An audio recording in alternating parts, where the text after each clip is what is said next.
Hello friends, എല്ലാവർക്കും magic media 123 YouTube ചാനലിൻ്റെ royal എൻഫീൽഡിൻ്റെ tips and tricks പറയുന്ന മറ്റൊരു പുതിയ വീഡിയോയിലേക്ക് സ്വാഗതം. ഇന്നത്തെ ഈ ഒരു വീഡിയോയിൽ കൂടി നിങ്ങൾക്കായി പരിചയപ്പെടുത്താൻ പോകുന്നത് റോയൽ എൻഫീൽഡ് വണ്ടികളുടെ എല്ലാ മോഡലുകളുടെയും ക്ലച്ച് ലിവറിൻ്റെ ഫ്രീ പ്ലേ എത്രയൊക്കെയാണ് വരുന്നത് എന്നാണ്. കമ്പനി പറഞ്ഞിരിക്കുന്ന അളവിൽ തന്നെ ക്ലച്ച് ലിവറിൻ്റെ ഫ്രീ പ്ലേ നിങ്ങൾ മെയിൻറ്റെയിൻ ചെയ്ത് കൊണ്ടുപോകേണ്ടതാണ്. നിങ്ങളുടെ വണ്ടിയുടെ ക്ലച്ചിൻ്റെ ഫ്രീ പ്ലേ കറക്റ്റ് അല്ല എന്നുണ്ടെങ്കിൽ ക്ലച്ച് പ്ലേറ്റുകളുടെ തേയ്മാനത്തിനും ഗിയർ ടൈറ്റ് വരുന്നതിനും ക്ലച്ച് വിട്ട് വണ്ടി എടുക്കുന്ന സമയത്ത് വണ്ടി ഓഫായി പോകുന്നത് പോലെയുള്ള പ്രശ്നങ്ങൾ വണ്ടിക്ക് വരുന്നതാണ്. ക്ലച്ച് ലിവറിൻ്റെ ഫ്രീ പ്ലേ ഓവറായിട്ട് കൂടാനോ ഒട്ടും ഇല്ലാതിരിക്കാനോ പാടില്ല. കമ്പനി എത്രയാണോ പറഞ്ഞിരിക്കുന്നത് ആ അളവിൽ തന്നെ ഫ്രീ പ്ലേ മെയിൻറ്റെയിൻ ചെയ്ത് കൊണ്ടുപോകേണ്ടതാണ്. ഇനി ഏതൊക്കെ മോഡലുകൾക്ക് എത്രയൊക്കെയാണ് ഫ്രീ പ്ലേ വരുന്നത് എന്ന് നമുക്ക് നോക്കാം.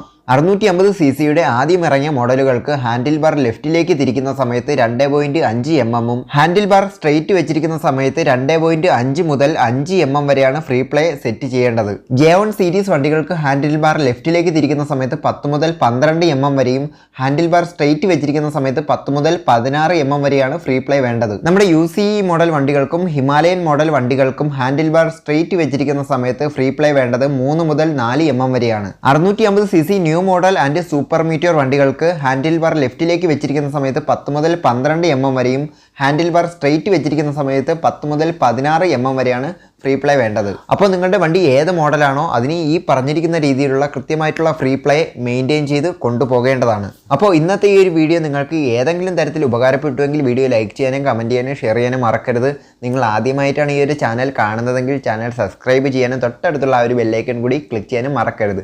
അപ്പോൾ അടുത്തൊരു വീഡിയോയിൽ കാണുമ്പോഴേക്കും മാജിക് മീഡിയ 123 സൈനിങ് ഔട്ട്.